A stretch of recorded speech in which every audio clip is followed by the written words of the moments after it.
Hello, I'm Chris Packham, and on my travels filming for the BBC Springwatch, I've been very fortunate to experience some fantastic stretches of the UK coastline, including these here in Cornwall. Now, the Cornish Wildlife Trust Your Shore project has been working really hard with some dedicated volunteers to enhance everyone's appreciation of this fragile and unique environment. Here are a few of the things that they've been up to.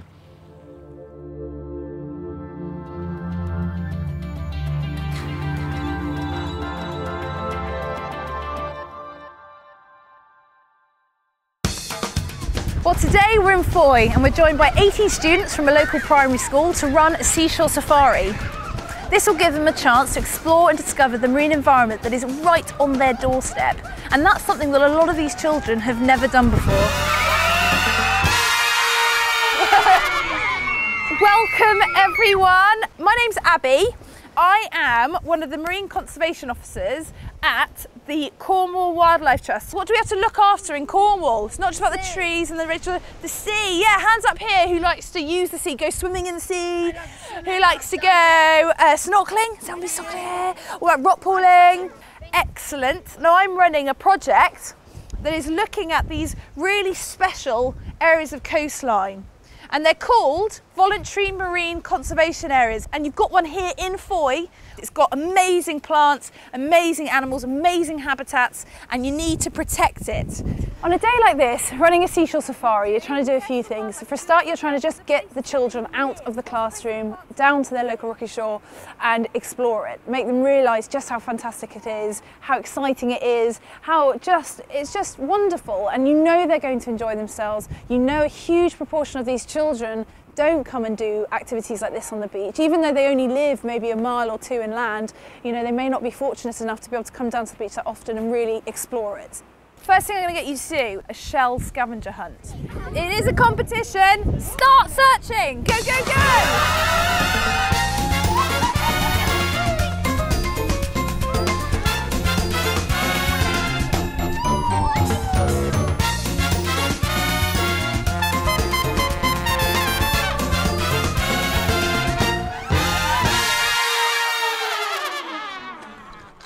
Okay, and then what type of shell is that? Crab.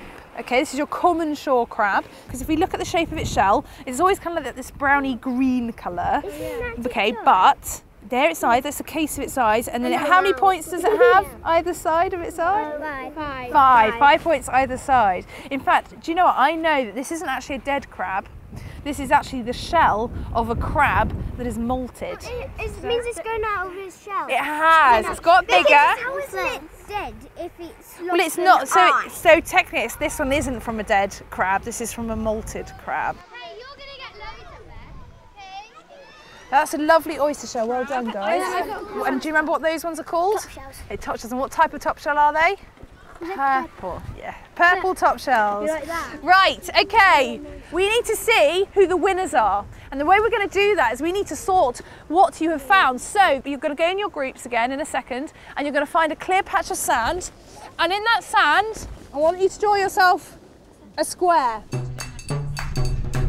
The second thing really is to make teachers realise that it's not that scary to take your children down to a local spot, get them out of the classroom and use the environment to hit their curricular links. That one's going round and that one's going up. Oh yeah. Where's that going to go? Is that the same? So we want to give teachers the confidence and the skills through the work that we do, the Seashore Safaris we run, the training that we will provide. We want to give them the skills so that they can, in the future, next year, come and do this job and bring them down here and do it all over again. 4, 3, 2, 1. Right, can everyone gather? Overtime is now up.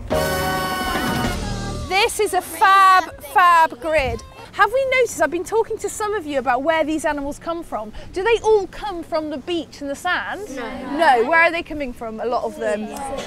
Or particularly, what habitat do they like? The rocky shore habitat, exactly. Fantastic, you've got all these shells. They've got great hard casing around their body, and these will live Under the sand. Under the sand, they'll live deep down in the sand, okay? This is a classic. What's this one? Cockle, okay, nice deep ridges in the shell. You cannot mistake cockles. Okay, next grid, quickly, that one up there. Okay, classic. I'm sure you all found these. Brilliant. Classic limpet. Everyone say limpet. You should all know what a limpet is by the end of today. Okay, 1, 2, 3, 4, 5, 6, 7, 8, 9, 10, 11, 12, 13, 14, 15, 16, 17, 18. Round of applause, please, for this team. All right, 18 in the sand for the girls. So, when we go rock pooling this afternoon, will creatures just be sat there waving at you? You're going, hiya, pick me up. They're going to be hiding. They're going to be hiding, brilliant. Why are they hiding? They don't want anybody to eat them. They don't want anyone to eat them. They don't want predators to find them. What about what's blowing in my hair today? If you're a wet, slimy, cold marine creature, the water disappears, you don't want to dry out, and sometimes on a hot sunny day, do you want to be in the sun? No. No. So it is so important that every single one of us looks after that rocky shore, and we look after everything and we put everything back where we found it so that we can come back here and rock pool next summer. Okay, that's enough talking. Yes. Oh, should we sit here a bit longer? No. Oh, should we just go? Okay.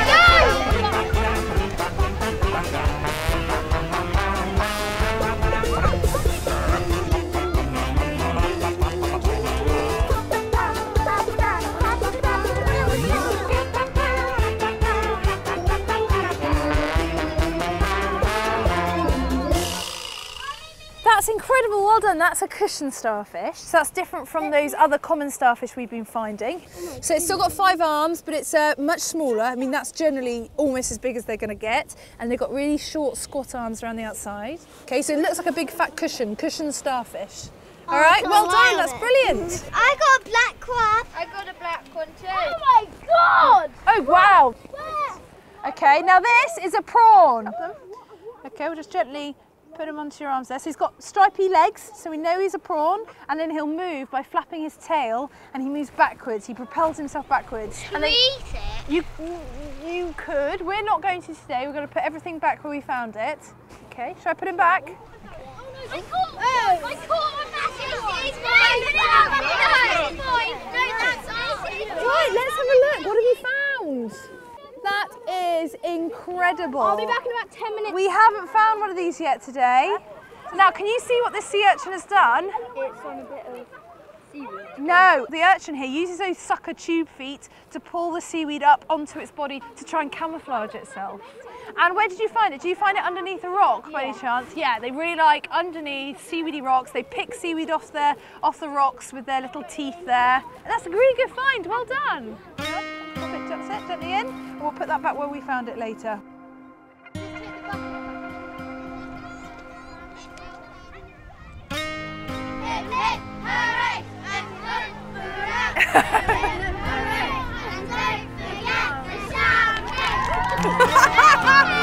Thank you, that's made my day.